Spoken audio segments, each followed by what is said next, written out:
नमस्कार, मैं हूं सत्यपाल और आप देख रहे हैं CWB हिंदी न्यूज। शक संवत 1946, विक्रम संवत 2081, आज कार्तिक मास के कृष्ण पक्ष की एकादशी तिथि और दिन रविवार है। तदनुसार अंग्रेजी तारीख 27 अक्टूबर सन 2024। सबसे पहले आज की सुर्खियां। हरियाणा में पटाखे जलाने की समय सीमा हुई तय, सिर्फ इतने टाइम कर पाएंगे आतिशबाजी। हरियाणा में किसानों के लिए खुशखबरी, अब गेहूं के बीज पर मिलेगी 1000 रुपए की सब्सिडी, बताएंगे पूरी अपडेट। हरियाणा में युवाओं के लिए खुशखबरी, HKRN में फ्रेश रजिस्ट्रेशन हुए प्रारंभ। 1 नवंबर से लागू हो जाएंगे ट्राई के नए नियम, फर्जी मैसेज और फ्रॉड कॉल पर लगेगी रोक, बताएंगे पूरी अपडेट। हरियाणा के इस रेलवे स्टेशन पर महिलाओं के लिए खास सुविधा, बताएंगे पूरी अपडेट। कांग्रेस आलाकमान के आदेशों से पहले ही विपक्ष की भूमिका निभा रहे हैं भूपेंद्र सिंह हुड्डा। हरियाणा विधानसभा चुनाव में शुरू में दिखाई गर्म तेवर। क्रेडिट कार्ड धारकों के लिए जरूरी खबर, 1 नवंबर से बदल जाएंगे ये जरूरी नियम। दिव्यांग जनों के लिए बदल गया है ये नियम, अब UDID कार्ड का रंग बताएगा पूरी बात। हरियाणा कर्मचारी चयन आयोग का फैसला, ग्रुप डी के खाली पदों पर वेटिंग लिस्ट जल्द। हरियाणा में किसानों के लिए अच्छी खबर, बीजेपी सरकार ने धान खरीद को लेकर लिया ये फैसला। सरकारी नौकरी अपडेट, राजस्थान में PGT के 2202 पदों पर निकाली भर्ती, एज लिमिट 40 वर्ष, लास्ट डेट 4 दिसंबर। खाटू श्याम जी के भक्तों के लिए मंदिर कमेटी ने जारी किया आधिकारिक पत्र, दिवाली को लेकर दिए जानकारी। और साइक्लोन दाना से बंगाल में 4 लोगों की मौत, ओडिशा में 1,75,000 एकड़ में फसल बर्बाद, बिहार झारखंड में बारिश जारी तो वहीं टेम्परेचर गिरा। और अब खबरें विस्तार से। हरियाणा में मौसम करवट ले रहा है। मानसून सीजन बीत जाने के बाद से ही प्रदेश में तापमान में कमी देखने को मिल रही है। सुबह और शाम ठंड का एहसास होना शुरू हो चुका है। मौसम विभाग यानी IMD द्वारा दी गई जानकारी के अनुसार बता दें कि प्रदेश में नवंबर के महीने के शुरुआती दिनों में ठंड का आगमन हो जाएगा। प्रदेश में 29 अक्टूबर तक मौसम साफ बने रहने का भी अनुमान मौसम विभाग ने जताया है। इस दौरान दिन में धूप खिलने से तापमान में इजाफा देखने को मिल सकता है। आज प्रदेश का अधिकतम तापमान 35 डिग्री सेल्सियस और न्यूनतम तापमान 22 डिग्री सेल्सियस के आसपास रिकॉर्ड किया जा सकता है। इस दौरान आसमान साफ रहेगा और दिन के समय गर्मी का एहसास हो सकता है। वहीं मौसम विभाग द्वारा इस पूरे इस सप्ताह मौसम साफ रहने का अनुमान भी व्यक्त किया गया है।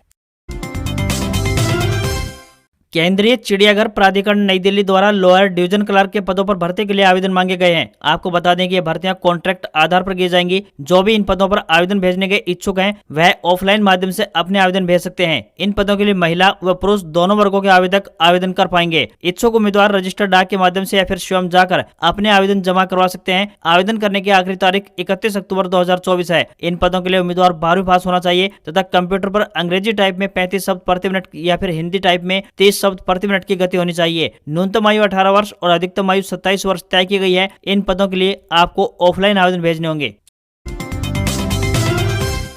हरियाणा में गेहूं उत्पादक किसानों के लिए एक जरूरी खबर सामने आई है। बता दें कि सूबे की बीजेपी सरकार ने रबी सीजन 2024-25 के लिए गेहूं के प्रमाणित बीजों की सामान्य बिक्री दर निर्धारित कर दी है। सरकार की ओर से जारी अधिसूचना के अनुसार बात करें तो गेहूं की सभी किस्मों के लिए केवल C306 किस्म को छोड़कर प्रति क्विंटल बीज की पूर्ण बिक्री दर 3,875 रुपए निर्धारित की गई है। प्रदेश सरकार द्वारा इस पर 1,000 रुपए प्रति क्विंटल की सब्सिडी दी जाएगी, जिससे सब्सिडी वाली दर 2875 रुपए प्रति क्विंटल होगी। वहीं 40 किलोग्राम के एक बैग की दर 1150 रुपए तय की गई है। सूबे की नायब सैनी सरकार ने स्पष्ट किया है कि इस सब्सिडी का लाभ केवल हरियाणा के किसानों को मिलेगा।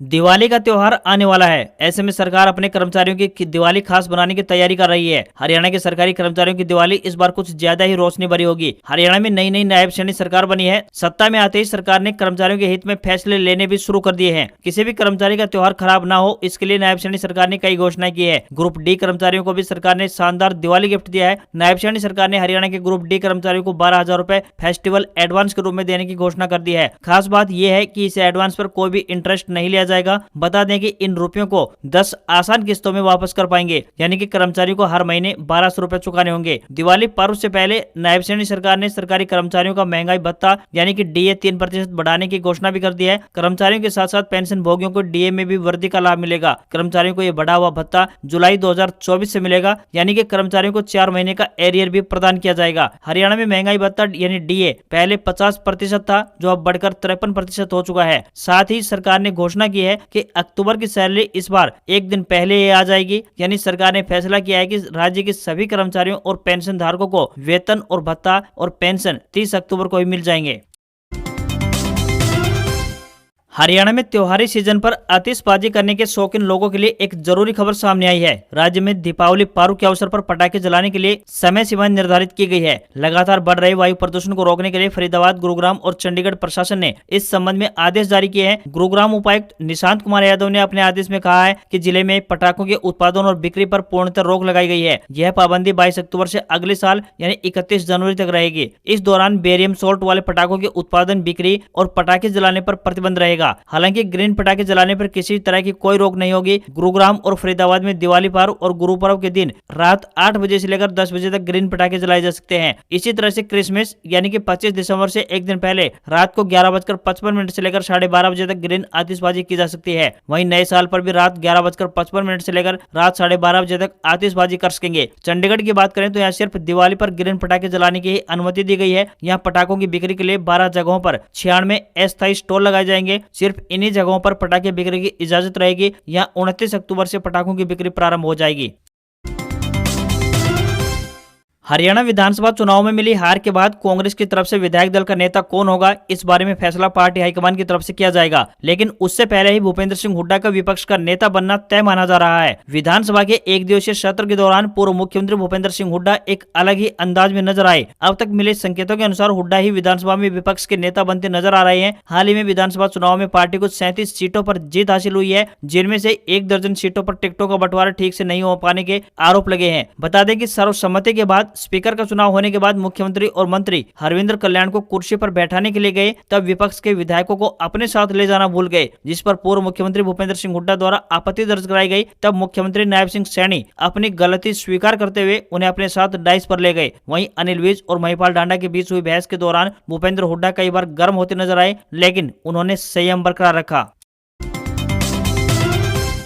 हरियाणा की बीजेपी सरकार के नए मुख्यमंत्री नायब सिंह सैनी ने सूबे के किसानों के हितों को सर्वोपरि रखते हुए अधिकारियों को सख्त निर्देश जारी किए हैं कि किसानों को किसी भी प्रकार की कोई परेशानी नहीं होनी चाहिए। संबंधित अधिकारी ये सुनिश्चित करें कि मंडियों में खरीद एजेंसियां 17% तक नमी वाले धान के एक दाने के न्यूनतम समर्थन मूल्य यानी कि MSP पर खरीद जारी रखे। सीएम नायब सिंह सैनी शुक्रवार को चंडीगढ़ में खाद्य, नागरिक आपूर्ति एवं उपभोक्ता मामले विभाग के अधिकारियों के साथ एक अहम बैठक कर रहे थे। उन्होंने मीटिंग के दौरान ही राज्य के कुछ किसानों के साथ फोन पर वार्तालाप करते हुए वर्तमान स्थिति की जानकारी ली। इस दौरान किसानों ने उन्हें धान खरीदी के दौरान कट लगाने की जानकारी दी। किसानों की बातों पर मुख्यमंत्री ने स्पष्ट निर्देश दिए कि प्रदेश सरकार के लिए किसान हित सर्वोपरि है और अधिकारी ये सुनिश्चित करें कि किसानों को कट लगने की समस्या का सामना न करना पड़े। साथ ही उन्होंने आढ़तियों के पिछले वर्ष की गेहूं कटौती के 12 करोड़ रुपए की राशि तुरंत प्रभाव से जारी करने के भी आदेश जारी कर दिए हैं। उन्होंने कहा है कि फसल खरीद का पैसा भी किसानों को सीधे उनके खाते में भुगतान किया जा रहा है। किसानों की समस्या को दूर करने के हर संभव प्रयास जारी रहेंगे।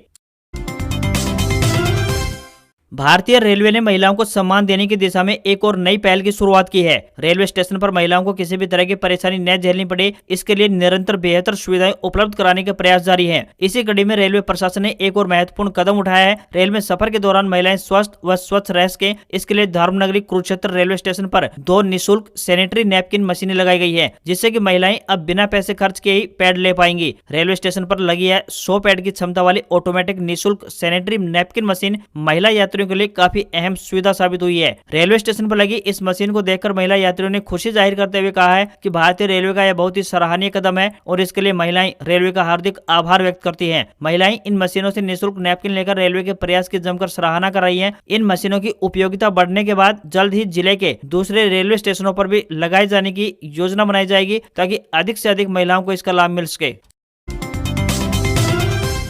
बीते 17 अक्टूबर को हरियाणा कर्मचारी चयन आयोग यानी HSSA की तरफ से 24,000 से ज्यादा पदों पर ग्रुप C की भर्ती का परिणाम जारी किया गया है। इस परिणाम में ग्रुप D के चयनित 3700 कर्मचारियों का भी सिलेक्शन हुआ है। ग्रुप D के चयनितों ने पहले वाली नौकरी छोड़कर ग्रुप C में ज्वाइन करना शुरू कर दिया है। अब आयोग ग्रुप D की भर्ती का संशोधित परिणाम जारी करने जा रहा है। वर्तमान में आयोग द्वारा ऐसे अभ्यर्थियों का डाटा तैयार किया जा रहा है जो ग्रुप D को छोड़कर ग्रुप C में ज्वाइन कर रहे हैं। जल्द ही इसे पूरा करने के बाद ग्रुप D का परिणाम फिर से जारी किया जाएगा, जिससे कि कम अंक वाले अभ्यर्थियों का भी इसमें चयन होगा। 2019 में 18,000 पदों पर हुई ग्रुप डी की भर्ती के 5,300 कर्मचारियों का भी ग्रुप सी में चयन होने का अंदेशा व्यक्त किया जा रहा है। ऐसे में इस भर्ती के चयनितों की तरफ से जो पद खाली किए जाएंगे उन्हें खाली माना जाएगा और ये पद फिर से विभाग को भेज दिए जाएंगे। इस प्रकार कम अंक वाले उम्मीदवारों को भी नौकरी का एक सुनहरा अवसर मिलने वाला है। वैसे तो दुनिया भर में शीश के दानी श्री खाटू श्याम जी के करोड़ों भक्त हैं, जो विभिन्न अवसरों पर श्री श्याम जी के मंदिर में माथा टेकने आते ही रहते हैं। त्योहारों के समय तो खास तौर पर मंदिर में आने वाले श्रद्धालुओं की भीड़ ज्यादा लगती है। आने वाले समय में देश भर में दिवाली का त्योहार धूमधाम से मनाया जाएगा। इसी दिन को लेकर श्री श्याम मंदिर कमेटी द्वारा एक आधिकारिक पत्र जारी किया गया है। समिति द्वारा श्री श्याम भक्तों के लिए जारी किए गए पत्र में बताया गया है कि श्री खाटू श्याम जी मंदिर में दीपावली का त्योहार 31 अक्टूबर 2024 को मनाया जाएगा। इसके बाद यानी 2 नवंबर 2024 को गोवर्धन पूजा का त्योहार मनाया जाएगा। बता दें कि दिवाली जैसे बड़े त्योहारों के अवसर पर हर साल श्रद्धालु श्री श्याम बाबा मंदिर में शीश के दानी के दर्शनों के लिए पहुंचते हैं।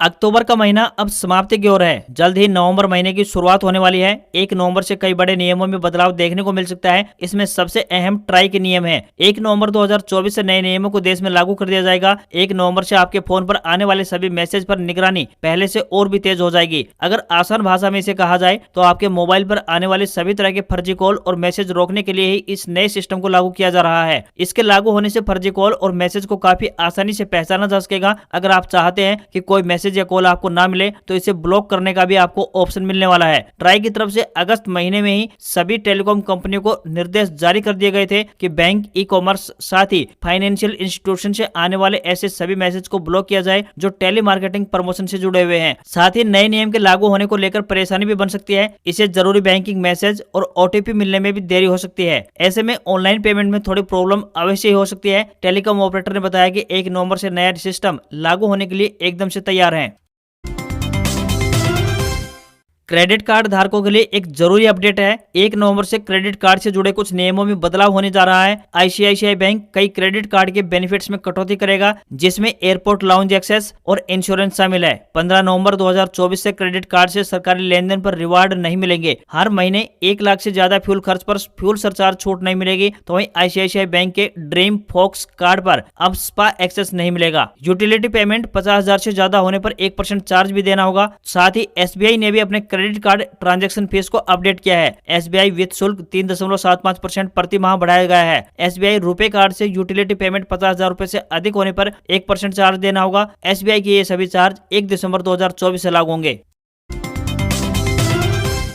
देश भर में दिव्यांग व्यक्तियों के लिए एक नई सूचना सामने आई है। केंद्र सरकार ने दिव्यांग व्यक्तियों के अधिकार नियमों में नए संशोधन लागू किए हैं, जिसका उद्देश्य दिव्यांगता प्रमाण पत्र और विशिष्ट दिव्यांगता पहचान यानी UDID कार्ड के लिए आवेदन प्रक्रिया को आसान बनाना है। नए नियमों के तहत निर्दिष्ट दिव्यांगता वाले व्यक्ति UDID पोर्टल के माध्यम से दिव्यांगता प्रमाण पत्र और UDID कार्ड के लिए आवेदन कर पाएंगे। केंद्र सरकार द्वारा संशोधनों में रंग कोडित UDID कार्ड भी प्रस्तुत किए गए हैं, जो कि दिव्यांगता के विभिन्न स्तरों को दर्शाते हैं। 40% से कम दिव्यांगता वालों के लिए सफेद, 40 से 79% दिव्यांगता वालों के लिए पीला तथा 80% या उससे ज्यादा दिव्यांग व्यक्तियों के लिए नीले रंग का कार्ड बनेगा। यदि कोई आवेदक 2 साल से अधिक समय तक अनिर्णित रहता है तो उसे निष्क्रिय माना जाएगा और आवेदकों को फिर से आवेदन करना होगा। अपरिवर्तनीय दिव्यांगता से पीड़ित लोगों के लिए स्थायी प्रमाण पत्र जारी किए जाएंगे, जबकि समय सीमित प्रमाण पत्र उन व्यक्तियों को दिए जाएंगे जिनकी स्थिति में सुधार हो सकता है। हरियाणा कौशल रोजगार निगम में रजिस्ट्रेशन की प्रक्रिया एक बार फिर से आरंभ हो चुकी है। नौकरी की चाह रखने वाले युवाओं के लिए अच्छी खबर है। इच्छुक उम्मीदवार विभाग की आधिकारिक वेबसाइट पर जाकर पंजीकरण कर सकते हैं। हरियाणा कौशल रोजगार निगम यानी HKRN में फ्रेश रजिस्ट्रेशन करने के लिए आपको 236 रुपए का भुगतान करना होगा। सभी कैटेगरी के युवाओं को फीस में किसी भी तरह की कोई छूट नहीं मिलेगी। ऑनलाइन माध्यम से फीस का भुगतान करना होगा। हरियाणा कौशल रोजगार निगम में फ्रेश रजिस्ट्रेशन प्रक्रिया कुछ समय के लिए रोक दी गई थी, जिसे अब दोबारा से यानी अक्टूबर 2024 से फिर से प्रारंभ कर दी गई है। रजिस्ट्रेशन करने के लिए अभी कोई अंतिम तिथि निर्धारित नहीं की गई है। हरियाणा कौशल रोजगार निगम में फ्रेश रजिस्ट्रेशन सिर्फ हरियाणा के लोग ही कर सकते हैं, क्योंकि रजिस्ट्रेशन फैमिली ID के आधार पर किया जाता है। इस हफ्ते सोने चांदी के दामों में तेजी देखने को मिली है। पिछले शनिवार यानी 19 अक्टूबर को सोना 77,410 रुपए पर था, जो कि अब 78,015 रुपए प्रति 10 ग्राम के स्तर पर पहुंच गया है। यानी इस हफ्ते इसकी कीमत 605 रुपए बढ़ी है। वहीं चांदी की बात करें तो ये पिछले शनिवार को 92,283 रुपए पर थी, जो अब 95,800 रुपए प्रति किलोग्राम पहुंच गई है। यानी इस हफ्ते इसकी कीमत 3,717 रुपए बढ़ी है। इससे पहले इस हफ्ते 23 अक्टूबर को सोने ने 78,703 रुपए और चांदी ने 99,151 रुपए का अपना ऑल टाइम बनाया था। दिल्ली में 10 ग्राम 22 कैरेट सोने की कीमत 73,750 रुपए और 10 ग्राम के 24 कैरेट सोने की कीमत 80,440 रुपए पहुंच गई है। आज खबरों में इतना ही। देखते रहिए आपका अपना हरियाणा का सबसे बेहतरीन news channel CWB Hindi news. नमस्कार। इसी आशा के साथ आपका दिन शुभ रहे।